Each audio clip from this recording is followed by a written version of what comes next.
Beneath the unyielding stare of a moon, veiled in frost, a rogue's shadow stretched long across the snow, carrying the weight of a kingdom's scorn. Ilara's boots crunched through the brittle crust of the high mountain pass, each step a defiance against the wind that clawed at her threadbare cloak like the fingers of forgotten ghosts. The air was sharp as shattered glass, slicing into her lungs with every ragged breath, and the world around her blurred into a monochrome haze of white and grey. She had been cast out at dawn, when the council's verdict still hung heavy in the great hall's smoke-choked air, their voices a chorus of thunder, impure blood, unfit for the pack, a stain upon the royal lineage. The Alpha King's decree had been swift, his eyes averted as the guards dragged her from the warmth of the hearth to this frozen exile. Rogue Omega. The words echoed in her mind, a brand hotter than any iron. She clutched the silver locket at her throat, its chain cold against her skin, the pendant etched with the crescent phases of the moon, a relic from her mother who had whispered of hidden strengths before the fever claimed her. Inside, a lock of hair, dark as midnight, and a speck of dried blood from a wound long healed. It was all she had left of the life the pack had stripped away. The council demanded purity for their king, a queen of noble veins to secure the throne against rivals sniffing at the borders. Ilara, with her rogue's taint, born of a union the elders deemed cursed, had been the sacrificial lamb, offered up to appease the old gods and the whispering winds of war. The path wound upward, toward the jagged peaks where the world ended and the wild began. Uividos, distant, pierced the gale, wolves calling to their kin, a reminder that she was no longer one of them. Her body ached from the bruises of the guards' rough handling, but it was the deeper wound that bled without cease. The rejection, raw and festering, like salt ground into an open gash. Why her? She had served faithfully in the shadows of the castle, tending the hearths and mending the warrior's gear, her Omega instincts a quiet balm to the pack's frayed edges. Yet in the end, her blood was deemed the poison, her presence the crack in the foundation of their power. Snowflakes danced in the dim light, catching the moon's pale glow like fleeting spirits.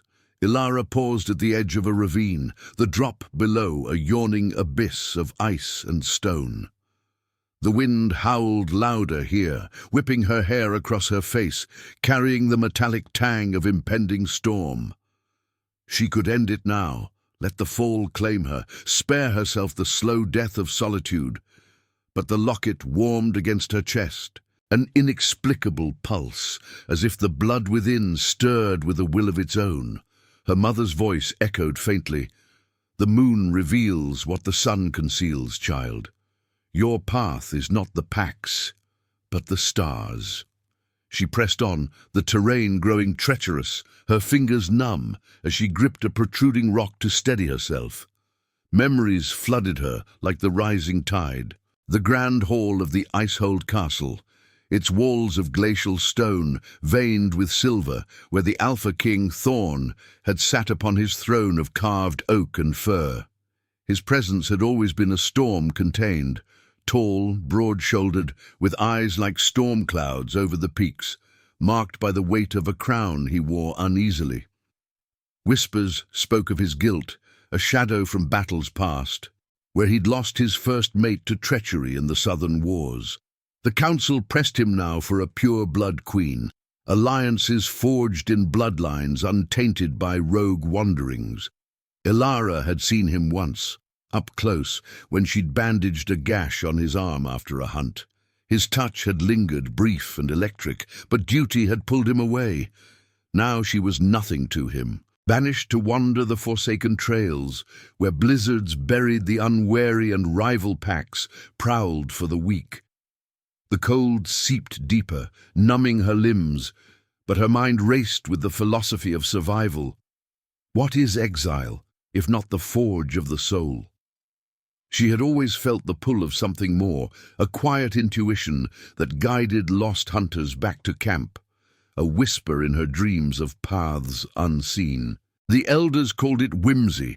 Her mother had named it the Pathfinder's gift, a rare omega trait tied to the Deus's lunar weave. But gifts meant nothing in a world that measured worth by pedigree. As dusk bled into night, the moon climbed higher, casting its silvery light over the snowfields like a benediction unspoken. Ilara crested a ridge and spotted a faint glow ahead, a campfire's flicker, nestled in a hollow shielded by overhanging cliffs.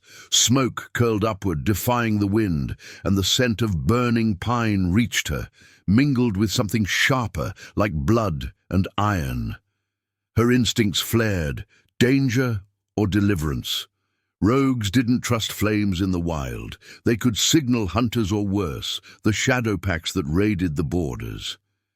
She hesitated, the locket's weight her anchor. The wind carried a low growl, not wolf but something deeper, resonant with pain. Footsteps crunched nearby, heavy, uneven. Ilara melted into the shadows of a snow-dusted pine, her heart pounding like war drums in her chest. A figure emerged from the gloom, massive, cloaked in a mantle torn and bloodied, staggering against the gale. His silhouette was unmistakable. Even in the moon's deceptive light, the broad shoulders of royalty, the gait of a warrior felled. Thorn, the Alpha King himself, fleeing into the night, his face gaunt and etched with fresh wounds. What curse or betrayal had driven him here, to the very fringes where she wandered? Their eyes met across the frozen expanse, his stormy gaze locking onto hers with an intensity that pierced the cold. Instinct surged through her veins, a pull ancient as the tides omega to alpha, but laced with fear and the bitter taste of her own rejection. He collapsed to one knee, blood staining the snow from a gash at his side, and in that moment, the locket at her throat burned hot, as if the blood within awakened to call its kin. The wind howled its prophecy, and Ilara knew. Exile had led her not to death, but to the heart of the storm. Ilara's breath caught in her throat, a fragile vapor in the freezing air as the Alpha King's gaze held hers like chains forged in the moon's unblinking forge. Thorn's form slumped further, the snow drinking the crimson from his side, staining the pristine white with veins of red that mirrored the blood locked within her locket. She should run. Instinct screamed it, the rogue's creed etched into her bones. Trust no one, especially not the crowned wolf who had signed her exile. Yet her feet rooted to the frozen earth, pulled by an invisible thread that hummed with the ancient rhythm of pack and peril. He rose unsteadily, one hand pressed to the wound, the other clutching a jagged dagger slick with gore. His cloak, once a banner of royal fur and embroidered silver, hung in tatters, whipped by the wind that carried the distant clamor of pursuit. Hoofbeats muffled by the storm, shouts swallowed by the gale. Betrayal's scent clung to him, sharp as pine sap and iron, mingling with the earthy musk of his alpha essence that invaded her senses like smoke from the campfire ahead. Ilara's omega nature stirred unbidden, a warmth uncoiling in her core despite the chill, urging her to approach, to soothe. But she crushed it down, her mind a whirlwind of denial. He is the storm, not your shelter. The king who cast you out now bleeds in the wild. Coincidence or the Deus's cruel jest? Who? His voice rasped like gravel under boots, low and commanding even in weakness, cutting through the howl. His eyes, those storm-grey depths she remembered from the castle's dim corridors, narrowed against the pane, searching her face as if she were a spectre from his guilt-ridden dreams. Recognition flickered there, brief as a shooting star. Ilara, the quiet omega with the healer's hands, the one whose touch had lingered too long after the hunt.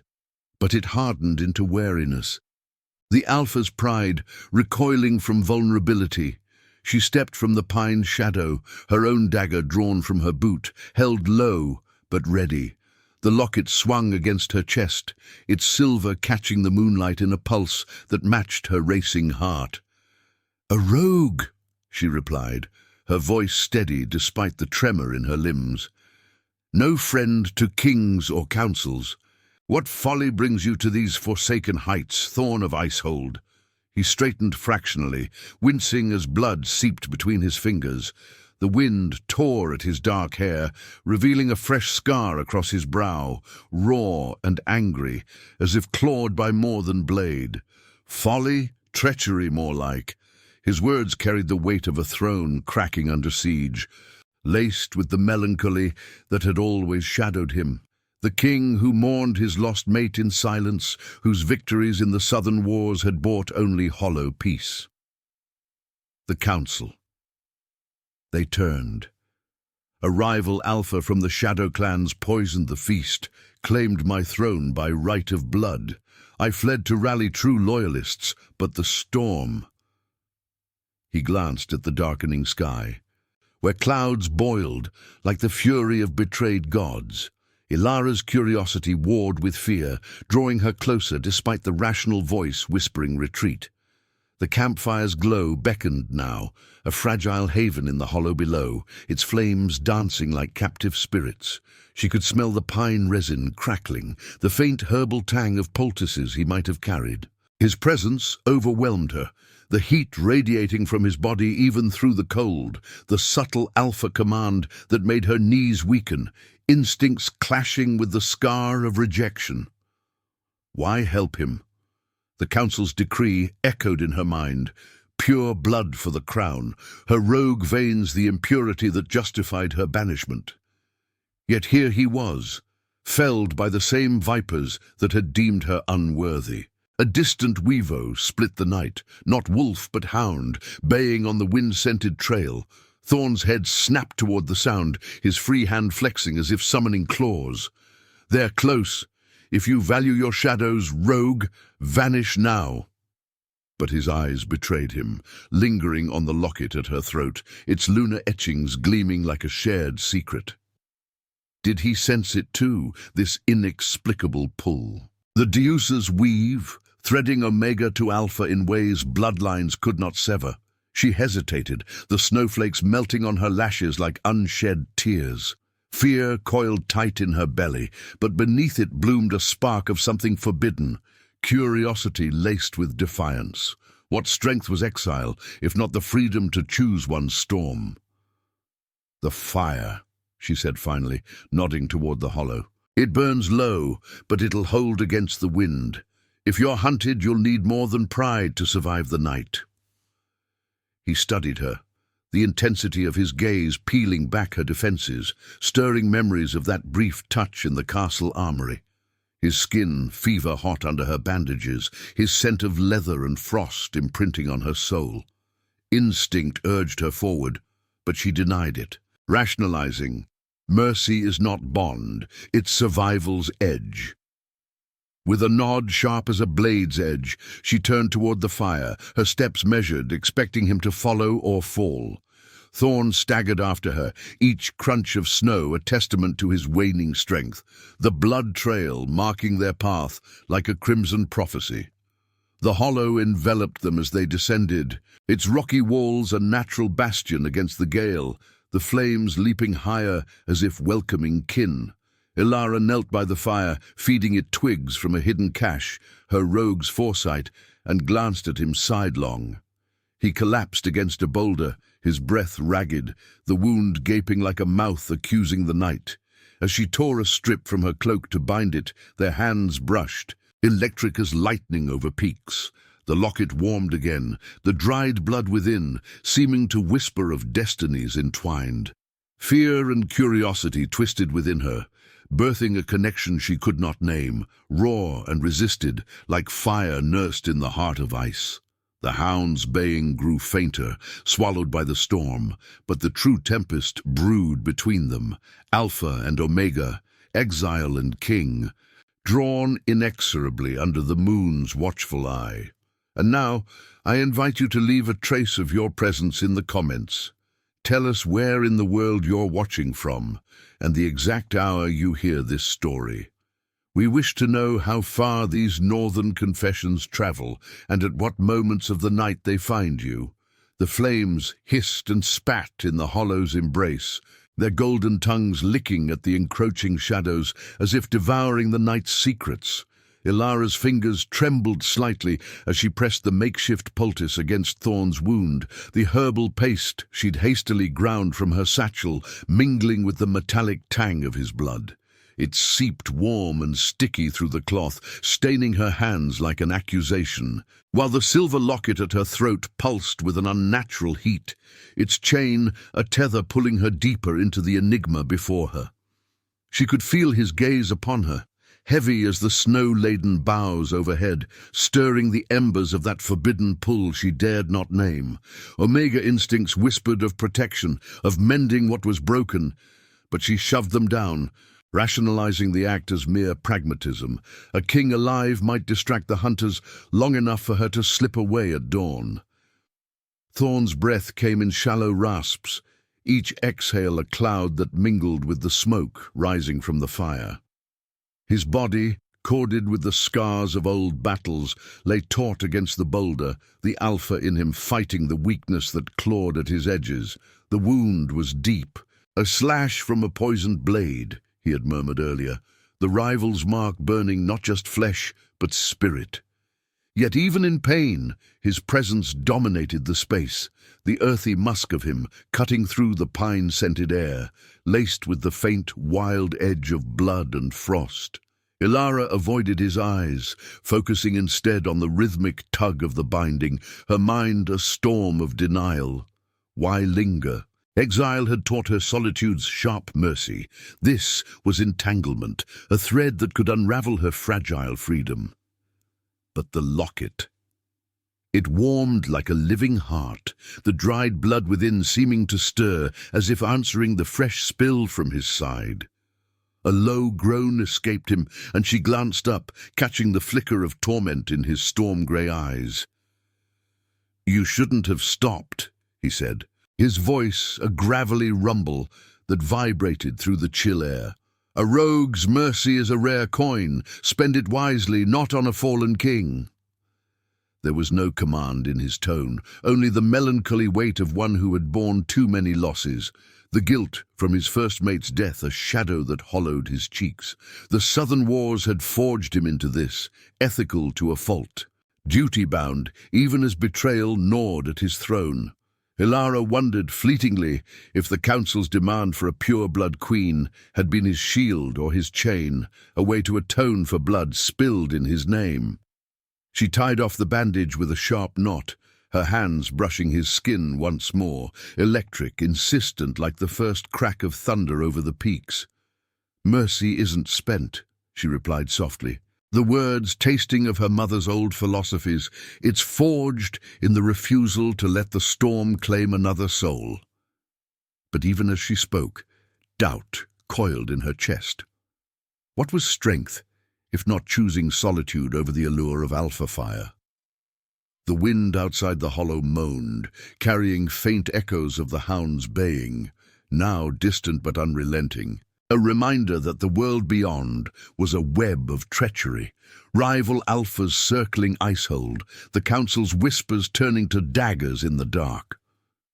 Thorn shifted, wincing, and reached out as if to steady himself, his fingers grazing the locket. The contact sent a jolt through her, sharp as winter lightning, and suddenly the world tilted. Visions flooded her mind unbidden, not dreams, but paths. Crystalline threads weaving through the snow-choked passes, illuminated by the moon's pale gaze. She saw Thorn's flight, a hidden trail veering east, away from the main ravine, where icy bridges spanned chasms unseen by the untrained eye. Flashes of faces followed, the traitor's sneer in the great hall, a loyalist's banner fluttering from a distant outpost, and deeper still, a revelation that pierced her core. Thorn's wound was no mere blade's work, but a curse woven by shadow shamans, binding his alpha essence to the land's unrest. To break it, he needed not armies, but a guide whose blood sang with the Deuce's hidden weave. Her blood. The locket burned fiercely now, the dried speck within awakening like a dormant flame, its essence mirroring his, tied by fate's cruel knot, rogue and king entwined.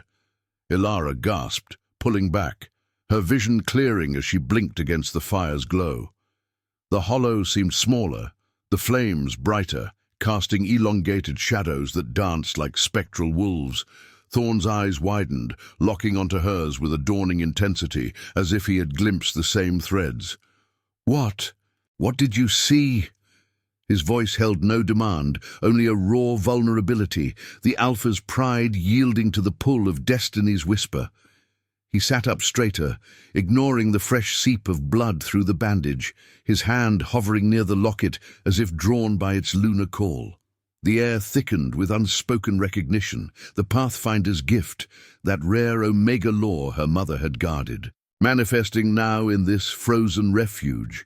It was no whimsy, but a power to unravel paths obscured by storm and deceit, a key to fates long concealed. She shook her head, denial surging like the gale outside. "Nothing.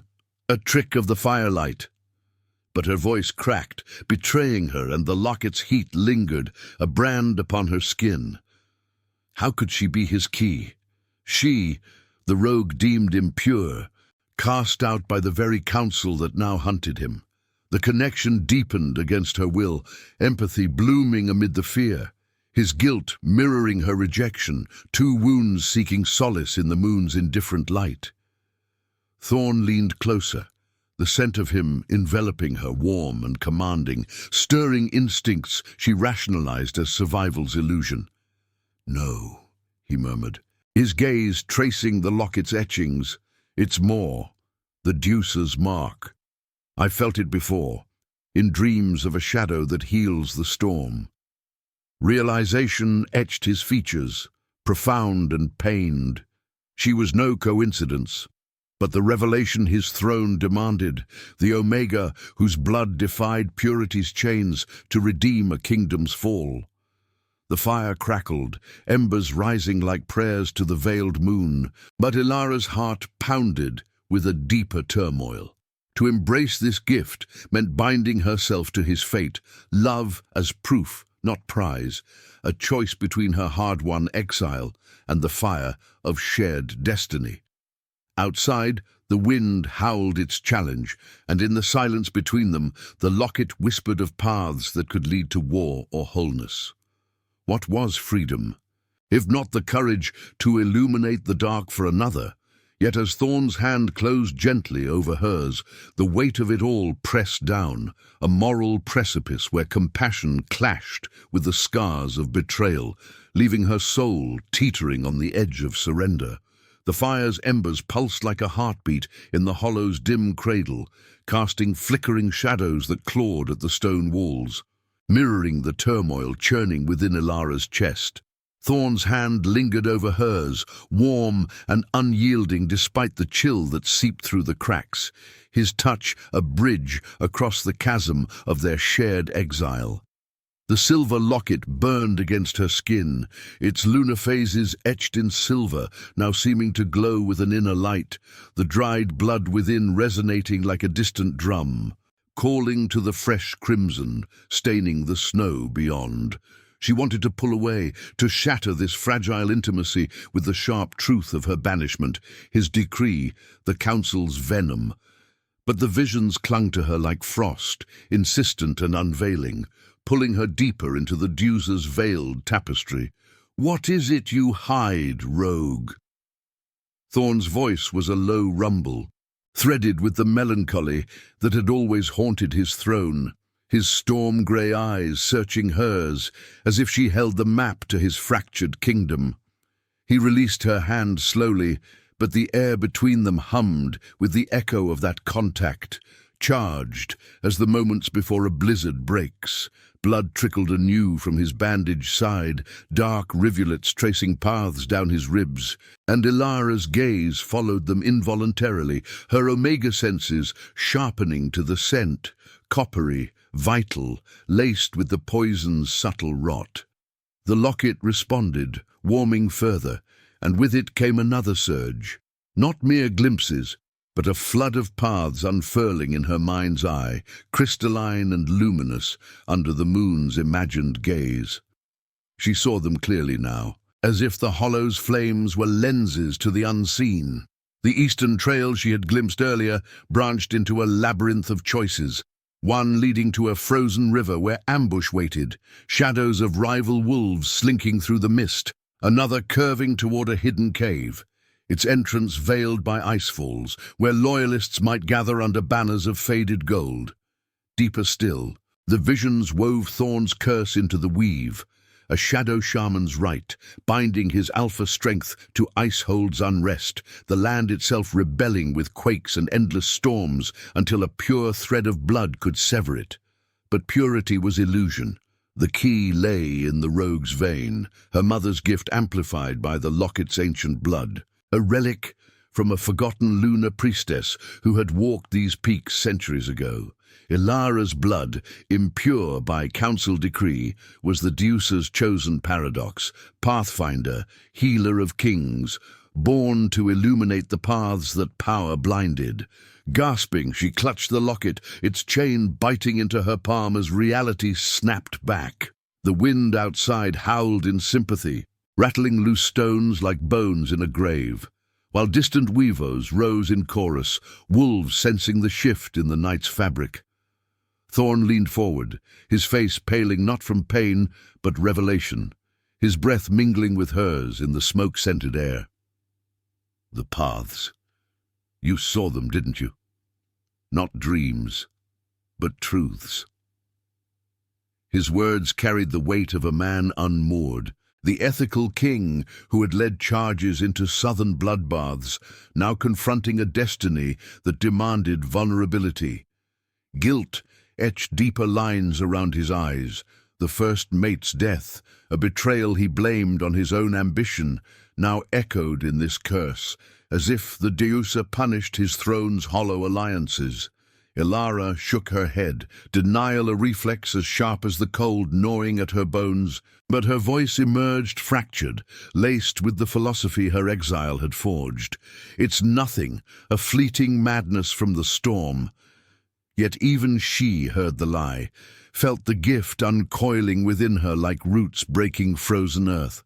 The locket's heat spread through her veins, awakening senses long dormant. She could taste the poison in his wound on the air, feel the pull of the moon waxing toward fullness, its light filtering through the hollow's overhang in silver shafts that danced on the blood-stained snow. This was no whimsy. It was her rebirth, the rejection's forge, yielding a power that defied the council's chains. But to claim it meant entanglement, love as the ultimate proof, resisted, rationalized, a fire she feared would consume her rogue's fragile sovereignty. Thorn's hand returned, this time cupping her face, with a gentleness that belied his warrior's frame, his thumb tracing the curve of her cheek, rough from wind and tears unshed.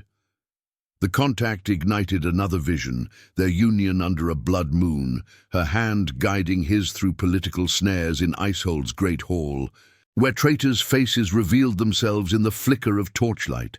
He saw it too, she realized, alpha intuition merging with her gift, his eyes widening as the threads connected. "You are the key," he whispered, voice raw with awe and sorrow, the melancholy king glimpsing redemption's edge. The council sought purity to bind the throne, but the Deucer wove you, rogue blood, lunar mark, to unravel the curse. My flight wasn't chance, it was your path calling me here, to this fire, this moment. The words struck her like a blade, twisting the knife of her banishment. How could she be his salvation when his signature had sealed her doom? Empathy warred with resentment, her heart pounding in rhythm with the flame's crackle. The scent of burning pine mingling with his blood and the earthy promise of rain-slicked stone. Outside, the storm intensified, snow whipping against the entrance like vengeful spirits. But within, a deeper tempest brewed, the moral dilemma of her gift's cost. To guide him meant confronting the pack that had scorned her, choosing compassion over the freedom of endless wilds. What was destiny, if not the cruelest liberty, freedom to heal or to flee? Thorn pulled her closer, not in command but plea, his forehead resting against hers, the warmth of him a counterpoint to the encroaching cold.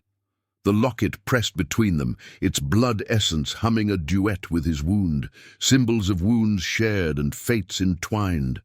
"I've carried guilt like this cloak," he murmured, "torn by choices that spilled blood for a crown I never sought, but your light pierces it." Ilara's resistance cracked, tears freezing on her lashes as the visions settled into certainty. She was the pathfinder, born to lead the broken king through shadows of war and betrayal, her rejection the forge of their union. Yet acceptance lingered on the horizon, resisted like the dawn she dreaded. The fire dimmed, embers glowing like eyes in the dark, and as Thorn's breath steadied against her, Ilara felt the weight of choice settle, love as redemption's trial, a path illuminated by moon and blood, leading inexorably toward judgment's forge, like if you believe rejection can become destiny. The storm's fury had broken at dawn, leaving the world cloaked in a hush of fresh snow that muffled the crunch of their steps like secrets buried deep. Ilara led Thorn through the eastern path her visions had unveiled, the silver locket at her throat a steady pulse against the chill, its warmth a defiant ember in the grey light filtering through the overcast sky. The air hung heavy with the scent of pine resin and distant smoke, the wind's remnants whispering through the pines like the ghosts of old oaths. Her gift thrummed now, a constant undercurrent, illuminating the trail ahead in subtle glimmers, crystalline threads only she could see, weaving safety amid the treacherous folds of the mountains. But with each forward step, the weight of judgment loomed, pulling her toward the heart of the past she had fled. Acehold's shadowed halls, the pack's snarling maws, and the traitor's blade that had severed more than flesh. Thorn walked beside her, his stride steadier now that the poison's burn had ebbed under her poultice and the locket's enigmatic pull, though his face remained etched with the melancholy of a king unthroned. Blood crusted the edges of his bandage, a stark red against the white fur of his borrowed cloak, hers, torn further to fit his frame, and his storm-grey eyes scanned the horizon with the vigilance of one who knew betrayal's scent all too well. The curse lingered in him. She sensed it through the gift, a shadow coiling in his veins, tying his alpha essence to the land's unrest, quakes rumbling faintly beneath the snow like the growl of an awakening beast. "The outpost lies just beyond this ridge," he murmured, his voice a low timbre that cut through the silence, carrying the ethical resolve that had always defined him. "Loyalists wait there, if the Deucer hasn't turned her back entirely." But his gaze flicked to her, laden with unspoken plea, as if her presence alone warded the gathering storm. Ilara nodded, her breath clouding the air, but doubt gnawed at her core like frostbite. The visions had shown this path, yet they fractured at the edges, forks leading to confrontation, where faces from her exile glared back. The council elders with their iron rings, the rival alpha from the shadow clans whose ambition had poisoned the feast, and the pack she had once called kin, now pawns in a game of bloodlines and thrones. Freedom whispered to her still, a rogue's siren call to vanish into the wilds, leaving this broken king to his wars. Love, she rationalized, was no balm for the scars his decree had carved. It was a chain disguised as redemption, yet the locket burned hotter with every shared glance, the dried blood within stirring like a heartbeat, binding her to him in ways the council's purity rites could never sever. They crested the ridge, and the outpost unfolded below. A cluster of stone huts hunkered against the windswept cliffs, banners of faded gold limp in the still air, smoke curling from chimneys like tentative prayers. But the visions had warned of snares, and as they descended, the air thickened with tension. Distant weavos rose, not welcoming but wary, echoing off the ice-veined walls.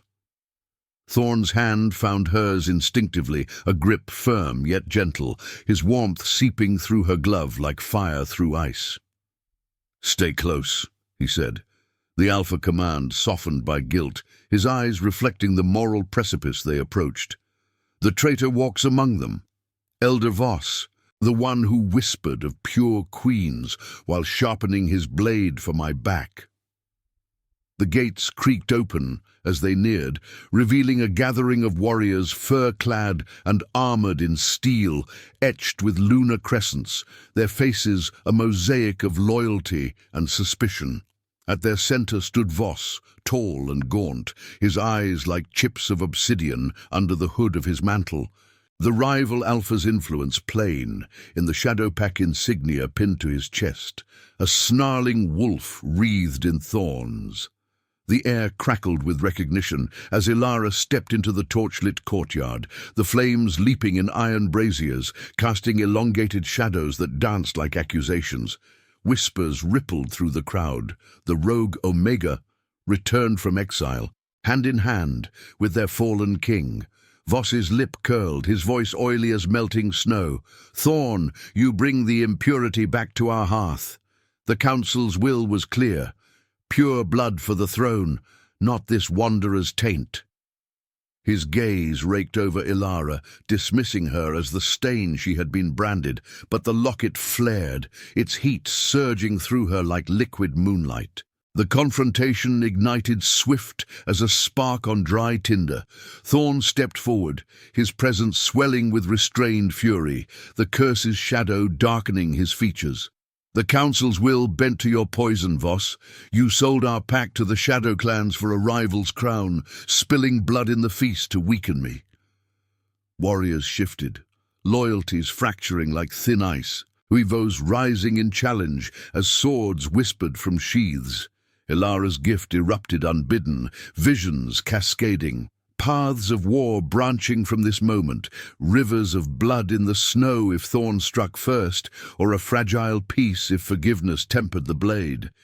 She saw Voss's treachery rooted in fear, the elder's own lost lineage deemed impure generations ago, mirroring her own rejection. The locket's blood essence hummed, revealing the moral tangle: pardon the betrayer and risk the throne's fall, wage war and drown the land in the very guilt Thorn carried.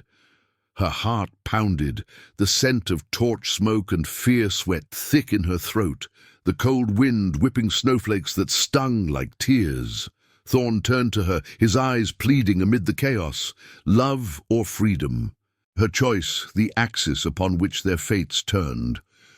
"Ilara," he breathed, voice raw with the weight of his wounds, "guide us through this. Your light.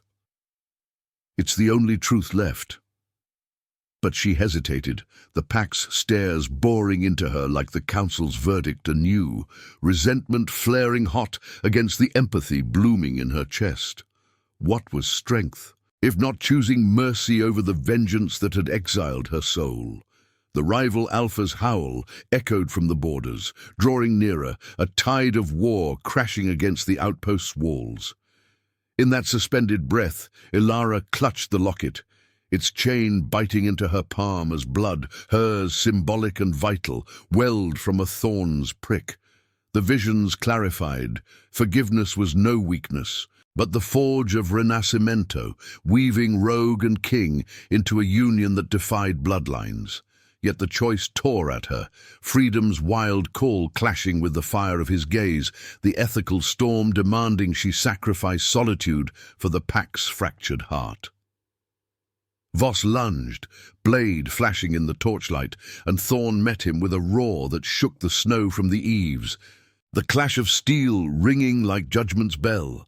Ilara's cry pierced the fray, her gift flaring to illuminate the traitor's feint, saving Thorn from a fatal strike, but in doing so, she bound herself irrevocably, the locket's blood mingling with his in spirit. A crimson vow under the moon's rising arc, the battle raged brief and brutal, Warriors turning on Voss as truths spilled like the first drops of thaw, his body crumpling into the snow, staining it deep red. Panting, Thorn pulled her from the melee, his arms a cage of protection and plea, the outpost's flames roaring triumph and loss. But victory's taste was ash in her mouth, the moral dilemma unresolved. Had she chosen love or merely delayed war's shadow? The wind howled anew, carrying the scent of blood and distant thunder, and as the pack knelt in wary allegiance, Ilara felt the weight of her decision settle. A precipice crossed, yet the true judgment lingered in her soul, whispering of sacrifices yet to come. The snow fell in languid veils as the outpost's torches guttered low, their flames weaving erratic patterns across the bloodied courtyard like the Deucer's own hesitant judgment. Ilara stood amidst the kneeling warriors, her breath a ragged mist that tangled with the acrid smoke of quenched fires and the coppery reek of spilled life. Thorn's arms encircled her still, a bastion forged of muscle and resolve, his heartbeat thundering against her back like the distant rumble of quakes that had heralded the curse's unrest. The locket at her throat lay heavy now, its silver cooled to the chill of acceptance, the dried blood within silent after the frenzy of visions that had turned the tide. Voss's feint revealed, his blade deflected, the traitor's fall a crimson punctuation to the night's unraveling. Yet victory tasted of frost and ash, the pack's wary allegiance a fragile truce that pressed upon her soul like the weight of unhealed scars. She pulled away gently, her fingers tracing the locket's edges, where the lunar crescents seemed etched deeper by the ordeal, symbols of paths chosen and fates sealed. The warriors rose slowly, their eyes a mosaic of awe and lingering doubt, eyes that had once scorned her as rogue impurity, now flickering with the recognition of her gift's light. Elder Voss lay crumpled in the snow, his obsidian gaze forever stilled, the shadow pack's insignia glinting mockingly under the emerging moon. But the moral echo lingered. Forgiveness withheld had birthed this blood, a choice that mirrored the council's rigid purity, chaining redemption to vengeance's wheel. What was rebirth, if not the courage to sever such cycles? Ilara's chest tightened, the wind whispering through the pines like her mother's forgotten lullabies, carrying the faint weavos of distant kin, wolves unbound, free in the wilds she might have claimed. Thorn turned her to face him, his storm-grey eyes softened by the fire's dying glow, the melancholy lines of his face illuminated in silver shafts that pierced the clouds. Blood flecked his cheek from a shallow cut, a fresh mark joining the ancient scars of southern wars and lost mates. Yet his touch was feather-light as he cupped her face, thumb brushing away a snowflake caught in her lashes. "Ilara," he murmured, voice a gravelly hymn laced with the guilt he had carried like a crown of thorns. "You illuminated the shadow I could not see, the curse. I feel it fraying, your gift weaving through the poison like moonlight through storm." His words hung between them, raw and unadorned. The ethical king who had signed her exile now bared before her, duty yielding to the deeper vow of souls entwined. The land responded subtly, a tremor stilled beneath their feet, the endless blizzard's howl receding to a sigh, as if the Deucer herself exhaled in quiet approval. But Ilara's heart warred within, the Pathfinder's visions lingering like ghosts, forks untaken, where she might have fled into exile's embrace, leaving him to reclaim his throne alone, her rogue freedom intact. Love had resisted her every step, rationalized as instinct's cruel jest, denied amid the fear of renewed rejection, yet here it bloomed, not as reward but proof, a fire kindled in the forge of shared wounds. The council's demand echoed faintly, pure blood for the queen, alliances to shore the borders against shadow clans. She, with her tainted veins, was their antithesis, the Deucer's paradox. Born to heal what purity could not. To bind herself to him meant sacrifice, The wild solitude she had forged in exile's bitter school, traded for the throne's gilded chains, where compassion would clash eternally with power's hungry maw. Freedom or union? The dilemma etched her soul, deeper than any blade, the locket's warmth a reminder that blood, hers, his, the ancient speck within, demanded more than survival. It craved wholeness. The pack watched in hushed reverence, fur-clad forms silhouetted against the outpost's stone walls, the air thick with the scent of pine smoke and thawing earth. Hints of spring's defiant pulse beneath the winter's shroud. Thorn knelt then, not in defeat but devotion, his broad frame folding before her like a banner lowered in surrender. The council sought a queen of unblemished lines to atone for my sins, he said, his voice carrying to the gathered wolves a confession woven with philosophy's quiet thunder. But you, Ilara, have shown me what strength truly is. Not the iron of bloodlines, but the mercy of choosing light over shadow. Marry me, not for throne or alliance, but to heal this fractured realm together. Let your path be mine, rogue and king, under the moon's witness. His hand extended, palm upturned, scarred and steady, offering not command but choice. A moral precipice where love transcended hierarchy, redemption's ultimate trial. Tears welled in Ilara's eyes, freezing on her cheeks like crystal vows, the wind stirring her hair as if the Deusa herself urged her forward. The locket pulsed once more, a final revelation. Visions of their union, not in Icehold's grand hall, but here, amid the snow's purity, where rejection birthed destiny's bloom. She placed her hand in his, the contact electric as the first thaw, blood essence mingling in spirit, a cure for his curse, a rebirth for her exile. Yes, she whispered, voice steady amid the rising weavos of the pack, their chorus a symphony of acceptance. Not for crown or council, but for the fire we forge from pain. Love is proof, Thorn, our redemption's flame. The moon broke fully from the clouds then, bathing them in silver luminescence, the snow glittering like 1,000 lunar eyes. Thorn rose, drawing her into an embrace that sealed their union, lips meeting in a kiss fierce and tender, tasting of blood and frost, wind and unspoken oaths. The warriors howled their blessing, torches reignited to blaze against the night, casting golden halos over the crimson-stained ground. Yet in Ilara's depths the spiritual echo lingered, a quiet faith against despair's shadow, the knowledge that this choice invited new trials, borders to mend, traitors to unmask, a kingdom to heal with compassion's blade.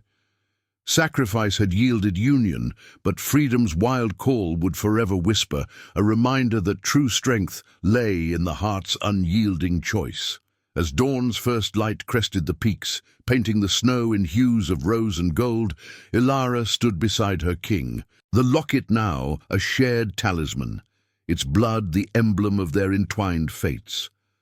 The path ahead wound toward Icehold, illuminated by her gift, where the council would kneel or fall, purity's illusions shattered by the Deusa's true weave. Rebirth was no gentle bloom, but a storm embraced. Love's redemptive fire, eternal under the moon's gaze. If your heart beat alongside ours, like, comment, and subscribe, because every soul that joins our moon keeps the flame of redemption alive.